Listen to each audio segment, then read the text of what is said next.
Right, good morning, and it is Good Friday, and I hope we're all looking forward to a nice Easter weekend, although the weather is fucking miserable.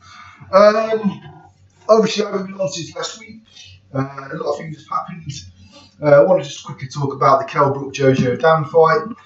In my pre-fight prediction, I kind of rounded off by saying I couldn't see Jojo Dan winning the fight at all. I didn't understand where people were coming from when they said Jojo Dan was a massive threat to Kell Brook, as Kell Brook's inside game and accuracy of punching would just be way, way too much for Jojo Dan. And that pretty much panned out how it went. Although it must be said, I was shocked at how quickly Jojo Dan was dispatched of. That was impressive. You know, Jojo Dan's a fighter that had been on the floor numerous times before last week against Kell Brook and had always battled on and continued the 12 rounds.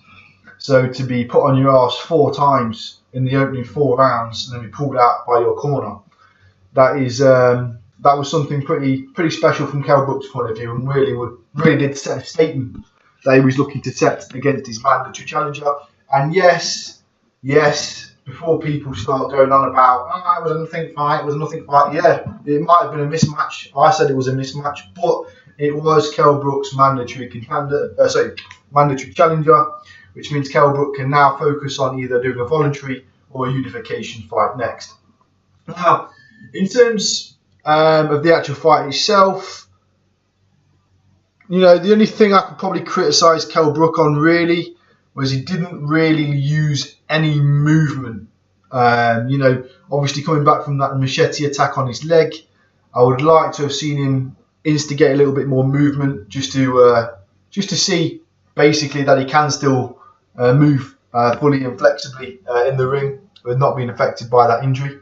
However, having said that, I don't think he really needed to do, because it was quite evident, like I said in my pre-fight video, that Jojo Dan would try and fight us on the outside and kind of try and pressure Kell Brook from the outside and push Kell Brook back. You know, I don't really think Kell Brook needed to use a lot of movement, as the inside game, like I said last week, was just night and day, and Kell Brook just simply exposed Jojo Dan. And I think the one thing that impressed me the most is Kell Brook's always been an accurate puncher, but every time with a lead right hand, the left hook, he just caught Jojo Dan. It's like Jojo Dan knew it was coming as well. It's like he knows what Kell Brook's going to do by the middle of the second round, when he's already been down on the floor once. But he just can't get out of the way. He's just that accurate and that fast. Jojo Dan just can't get out of the way. So I don't really want to spend any more time wasting talking about this fight, because, you know, I said it would be a mismatch. It was a mismatch. It was a great victory for Kell Brook, and he really did set the statement that he was looking to set.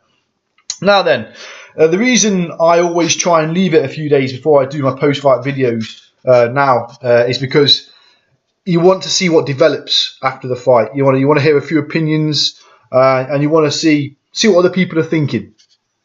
As well as see what the fighters themselves are thinking after the fight. You know, we've all seen it before, where fighters say one thing straight after the fight in the post-fight interview, and then 2 or 3 days later they're on Sky Sports or like BBC News or whatever this morning, and they're saying something completely different.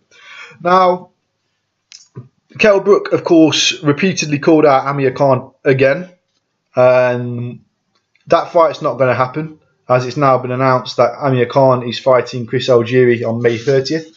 And it's also been announced by Kell Brook and Eddie Hearn this week that they are looking for an opponent to be added to the May 30th card at the O2 in London, which, if you don't know, already features 3 fantastic fights.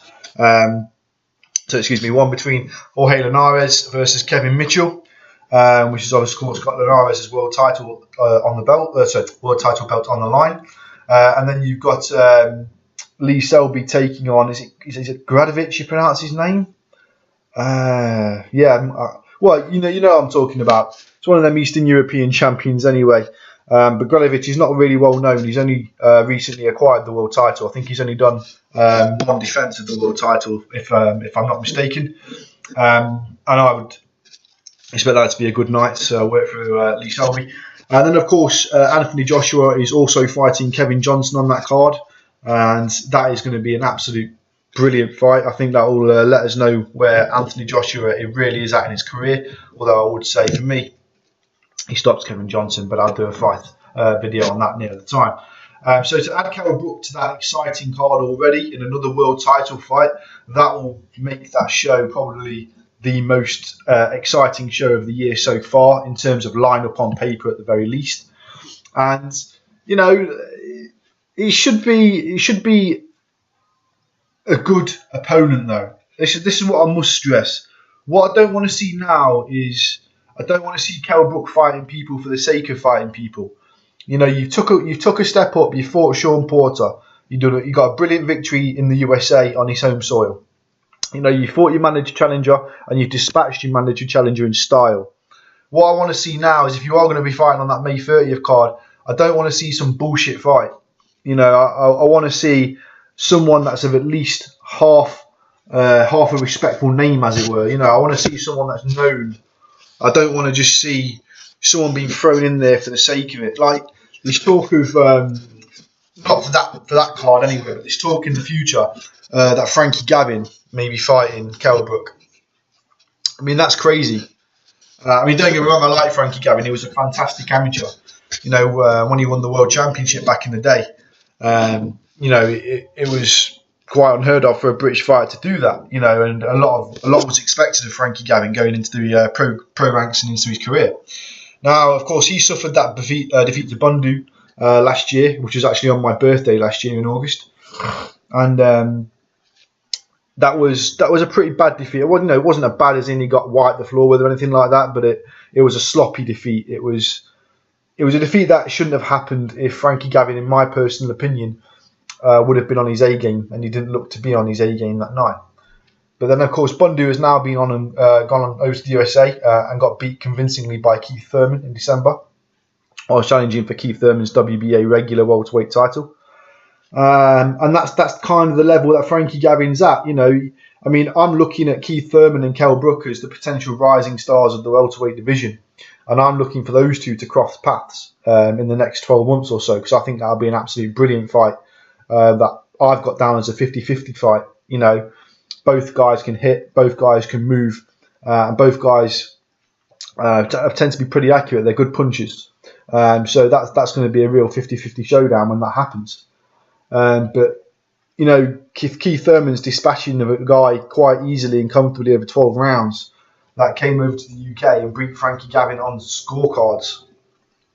You know, you're kind of asking the question of yourself is Frankie Gavin really ready for a Kell Brook fight? Shouldn't he be at least looking to get a rematch against Bundu to avenge that defeat, or looking for a name stateside, or, you know, looking for someone that's got a little bit of something about him? You know, like Devon Alexander, who of course recently lost to Amir Khan, I beg your pardon. You know, you got fighters like him that are fringing now of world title shot and falling down the ranks. And Frankie Gavin needs to be targeting someone like that before they can get in there with someone like Kell Brook or Keith Thurman. So talk of a Frankie Gavin Kell Brook fight is just ridiculous. It doesn't interest me at this point in time. I'd just have Kell Brook winning an easy fight, to be honest. Just from what I've seen recently of both guys. Looking past the May 30th card, Amir Khan's not going to want the showdown this summer, so that's not happening. Keith Thurman, I think he's too soon, and I think both guys would tell you that.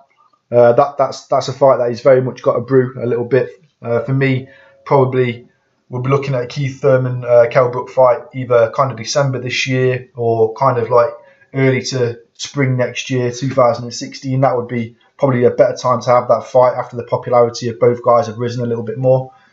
And also by that time, of course, Floyd Money Mayweather might have actually finally stepped down and retired, so there might be a lot more belts on the line, or belts available to fight for.